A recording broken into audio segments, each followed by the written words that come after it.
evening, this is News.PH, but it's not politics as usual. I'm Pia Hontiveros. On Monday, Imus Mayor Emmanuel Maliksi was served a Supreme Court order that said he should vacate his post and hand it over to Homer Sakilayan, who won the election in 2010 but was only prevented from assuming the post after an Imus Regional Trial Court judge annulled his victory. The long and short of this story is that Imus has two mayors, and that town might just not be big enough for the both of them. We'll talk to Supreme Court spokesperson Attorney Teddy Te in a while. But joining us now live by telephone because neither of them want to stay away from or leave Imus. Mahirap nga naman kung umalis sila ng Imus, is Mayor Maliksi. Mayor Maliksi, good evening. Thank you for joining us. Magandang gabi po. Mayor Maliksi, let's begin with this. Chairman Brillantes of the COMELEC has said that a Supreme Court order may not be final, but it is immediately executory. So why are you insisting on your motion for reconsideration? Why are you insisting on staying because of that? Siguro po, tanungin din natin si spokesperson Teddy Te, no?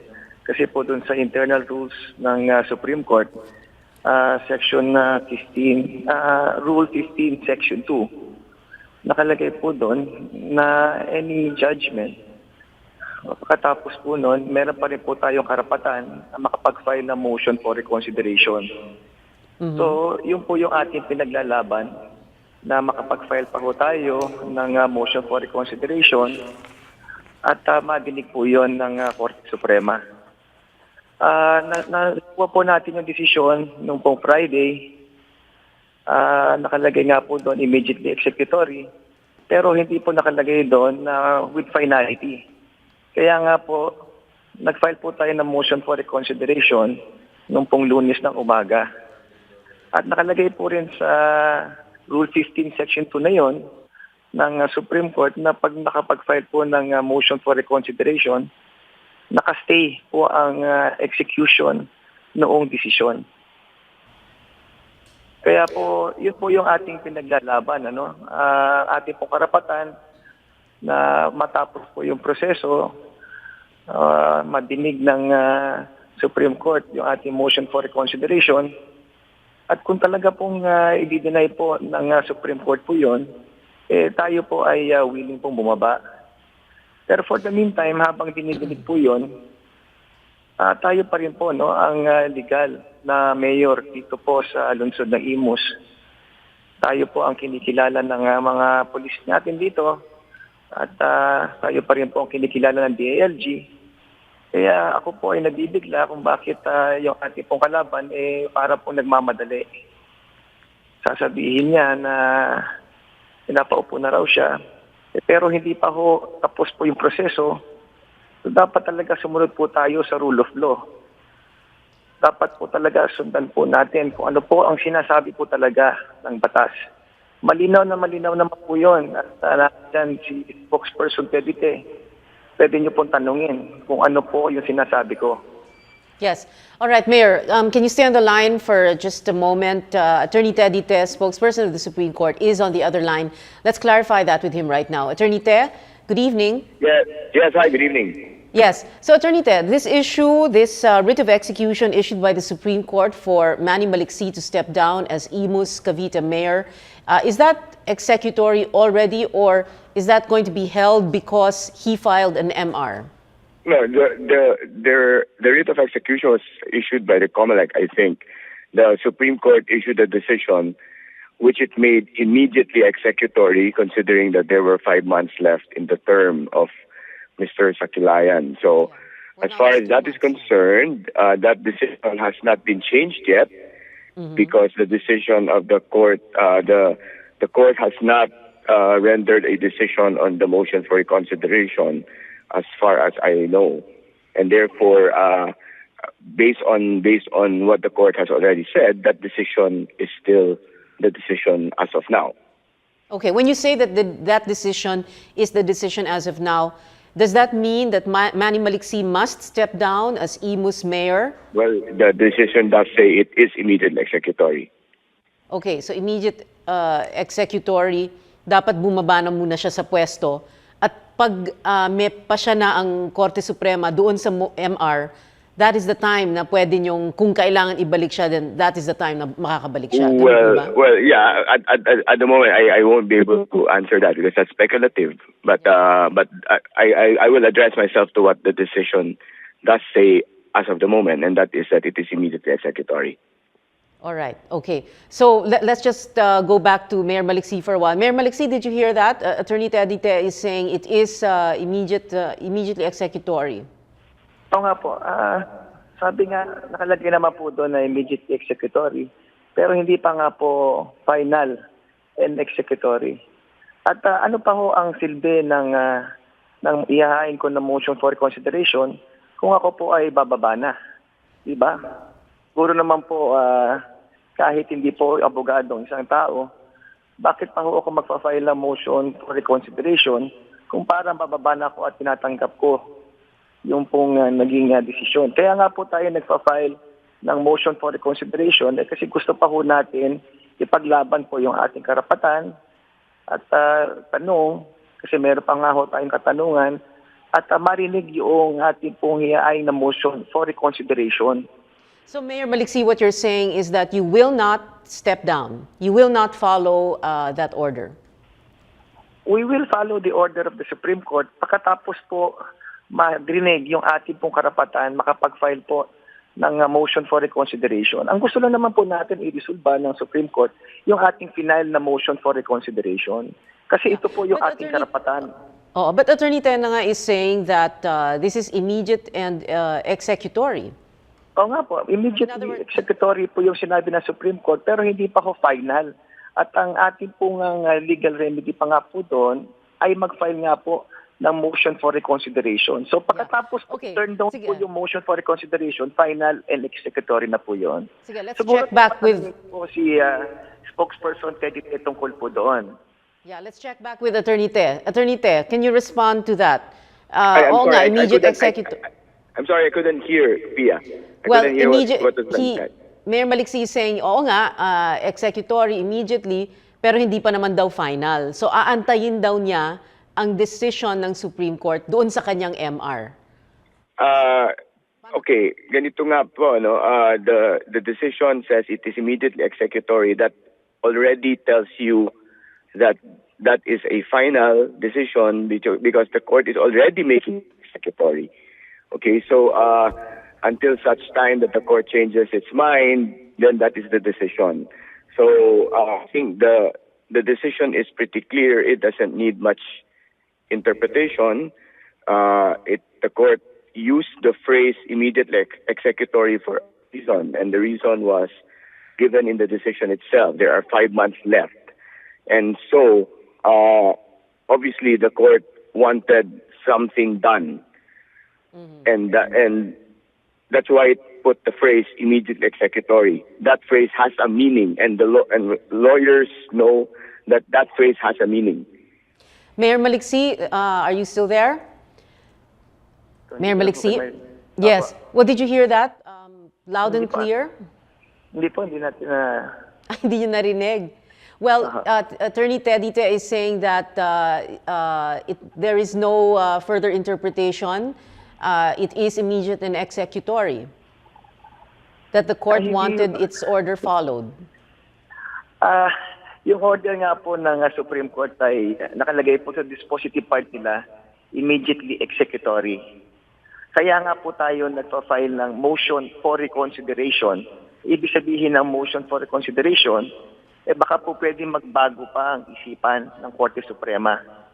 Yun po yung ating pinaglalaban kasi nakalagay din po sa Rule 15, Section 2 nila. Tanungin natin kay Teddy kung po pwede pa na makafile ako ng motion for reconsideration, and I'm sure sasabihin niya po pwede, di karapatan pa rin po natin na tayo po ay makapag-file at baka magbago pa ang desisyon ng Supreme Court. Yeah. Let's go back to Attorney. Kung po ng Supreme Court ang ating pong motion for reconsideration, tayo po ay tatalima sa Supreme Court. Tayo po ay bababa. Let's go back to Attorney. Yes. Mayor Maliksi, sandali lang. Let's go back to Attorney Ten. Let's ask that one last question of him. So, Teddy, just to be very, very clear, he's saying that there's still that MR that he filed. hindi niya pwedeng hintayin ang MR habang nakapwesto pa rin siya. Ganun ba? The MR and Pia, I'll just answer this on general legal principle because Yes. there is a live case which we cannot discuss, right? But on general legal principle, an MR does not stay a decision. Okay, it does not Okay. change or stay a decision until the court acts on the MR. So Okay. if we look at it from general legal principle, the mere filing of an MR that has not been granted or acted upon does not stay or change a decision. Okay. Yun lang po siguro sabihin ko.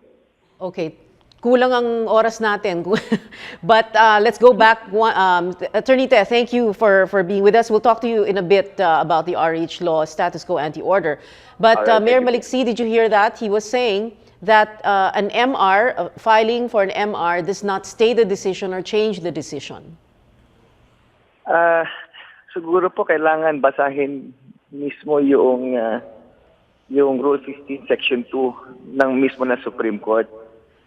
Kasi very, very specific po doon na yung pong motion for reconsideration will stay the execution of the decision. At pangalawa, nakapag-file na po tayo at na-agenda na po ng Supreme Court po yun. Kaya nga po, ang aking pong pinaglalaban na lamang, ma-resolve ng Supreme Court yung aking hinaing na motion for reconsideration. Hindi ko po alam kung bakit pilit ni ang aking kalaban at ngayon sinasabi pa ni ng spokesperson Tedite na wala tayong karapatan. At ano pa nga ba ang silbi ng motion for reconsideration kung tayo po ay bababa na, di ba? Well, Attorney Tedite did not... Abogado, pero hindi naman po siguro tayo ganong katanga. Yeah. Well, Attorney Ted did not say na wala kayong karapatan. All he said was that an MR does not stay the execution and the order is final and executory. But anyway, since you don't agree, then, and like you said, no, you're not going to, susunod lang kayo kapag naging final, no? Para bang magkaiba talaga kayo ng interpretation. Although, he is speaking as a spokesperson of the Supreme Court. But anyway, I just have a few more questions and I need to speak to Homer Sakilayan also. You had said also, Mayor Maliksi, that the writ of execution should come not from the Supreme Court but from the Regional Trial Court. Are you talking about the RTC of Imus? Opo, kasi po yun yung court of origin. Ang aming pong kaso ay nagsimula po nung ako ay nag-file ng election protest sa RTC. At, And who would have issued that writ of execution? Which judge of the RTC of Imus? dapat po yung presiding judge po ngayon ng RTC. Siya po dapat ang mag-issue ng writ of execution. Sino po yun, Mayor? Who is the presiding judge right now?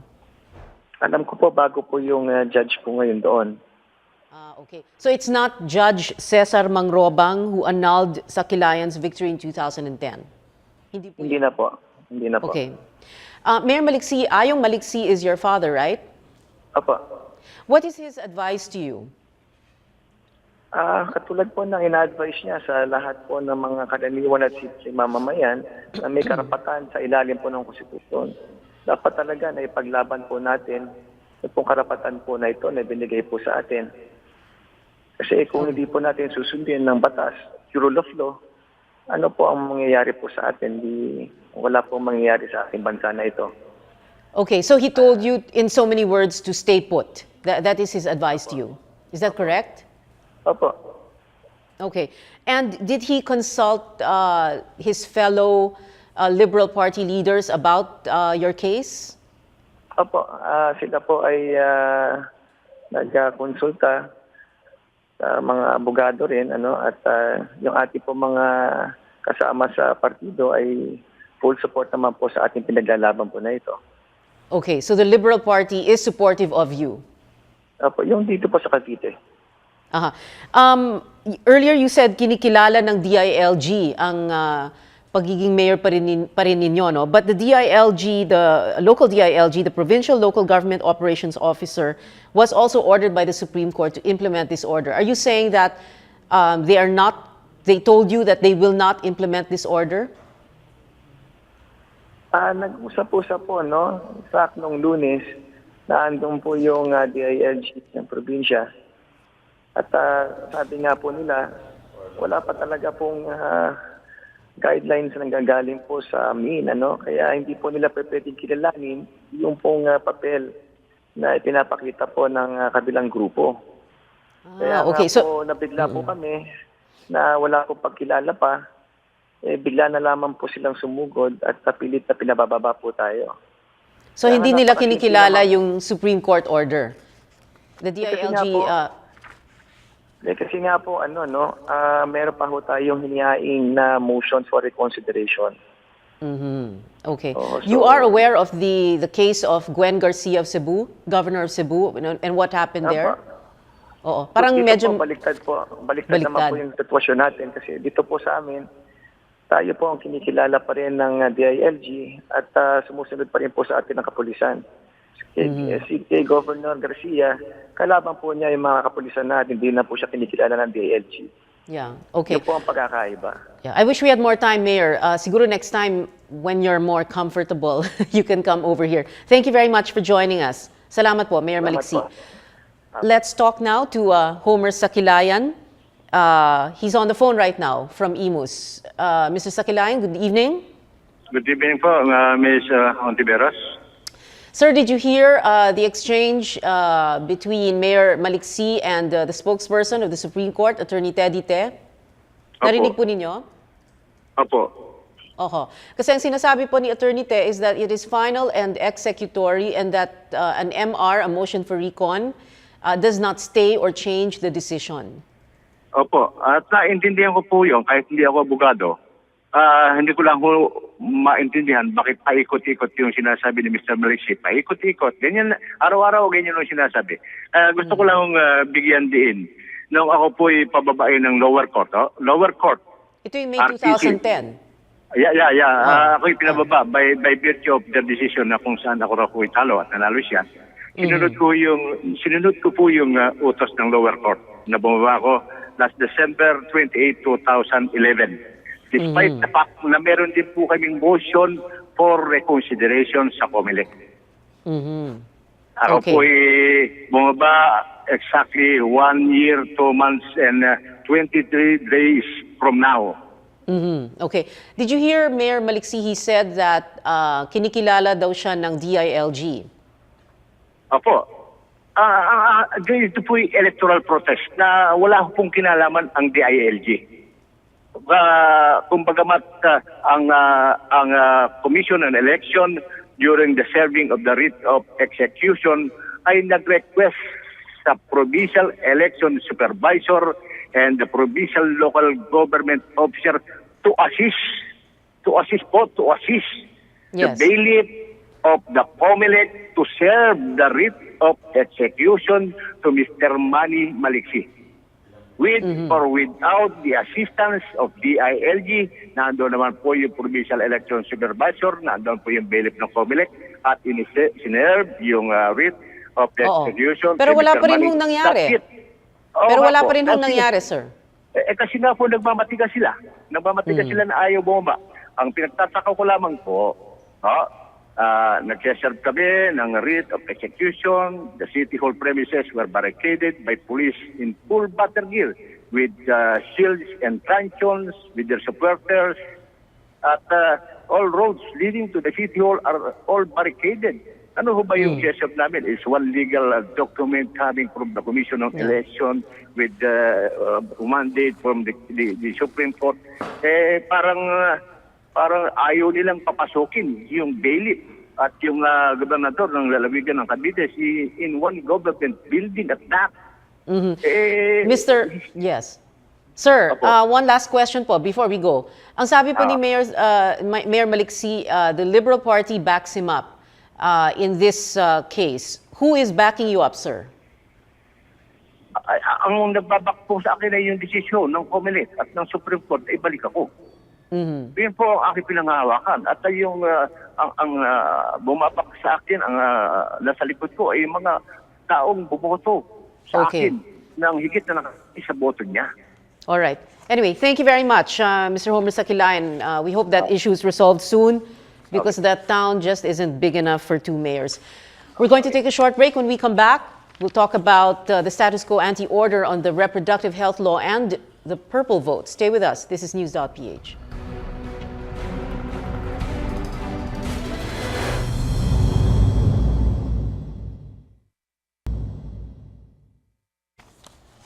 Welcome back. You're still watching News.PH on the Solar News channel. I'm Pia Hontiveros. A temporary setback in a democracy.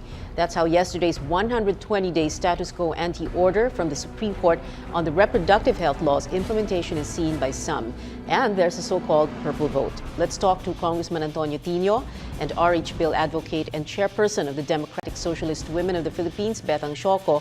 And still join us by telephone, very, very briefly, Attorney Teddy Te, spokesperson of the Supreme Court. Teddy, thank you very much for staying on and for straddling both topics.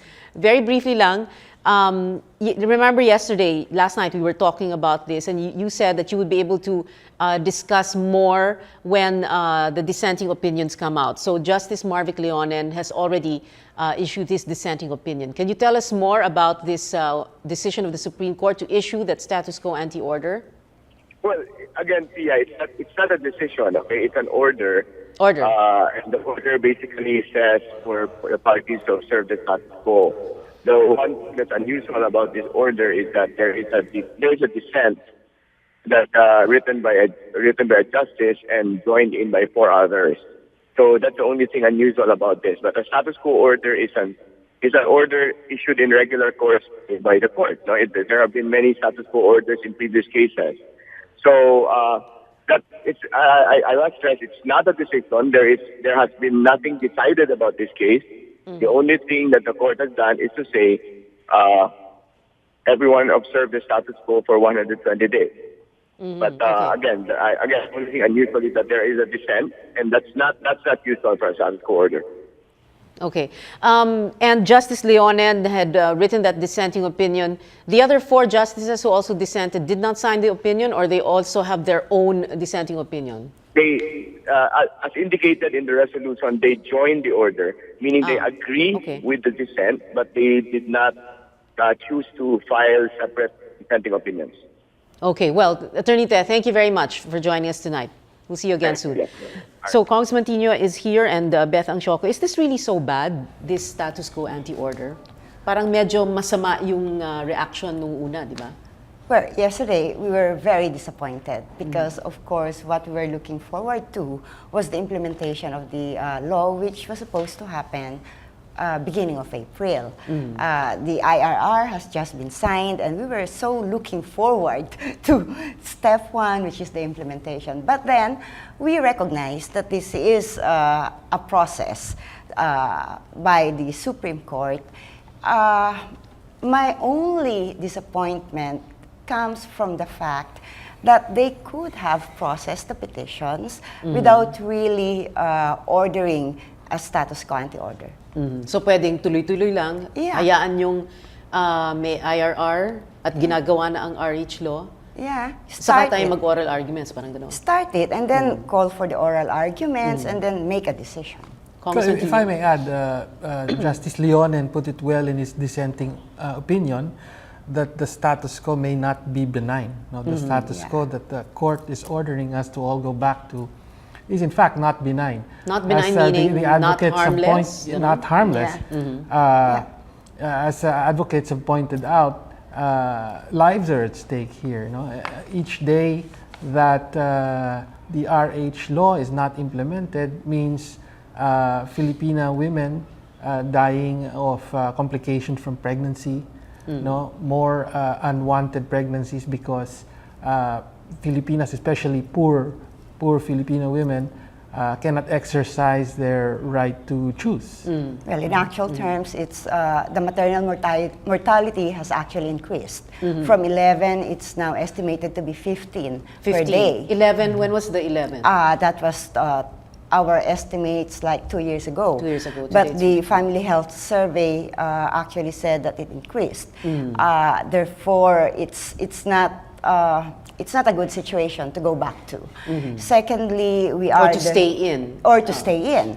And because of the 120 days, that means that about 2,000 more women will have to die before the oral arguments even begin. And let us also note that we are the number one in terms of teenage pregnancy. And it's not a joke. It's definitely not a joke, because we are ruining the future of our young people. Lastly, the MDGs. It's just been reported yesterday that we are the kulelat in Asia in terms of meeting the MDGs. And MDG 5 has to do with our age. Okay. Congressman Tino, Congressman Lagman had said that this is just a temporary setback. And he's very confident that eventually there will be victory for you. Do you agree with him? Yeah, definitely, I do agree. Really, the main objection seems to be that the RH bill is supposed to be against life. You know? But from the beginning of this whole RH debate, we've always said that this is a straw target. No, there is nothing in the RH law that is about abortion. It clearly reiterates the existing law on prohibition of abortion. A lot of myths about contraception being abortion are being perpetuated. And I think most of the arguments against the law are based on these myths, essentially. Oral arguments set on June 18, so that means there's 3 months bago yon. Tapos araw-araw siguro may debate na naman. Yeah, and we have discussed this like 14 years, and no question has been unanswered, no clarification has been cleared, and therefore, to me, this is really just a waste of time. Okay. So is it correct to say that you still, in spite of this temporary setback, as we call it, you still feel confident that eventually the Supreme Court will? Yes, because I think all the lawyers who crafted the law, the legal department of Malacanang, they agree that this is constitutional. In fact, I have yet to talk to a lawyer who can point out which provision actually is unconstitutional. I've been talking with lawyers yesterday, and they all agreed. And these are not lawyers who are involved in the advocacy.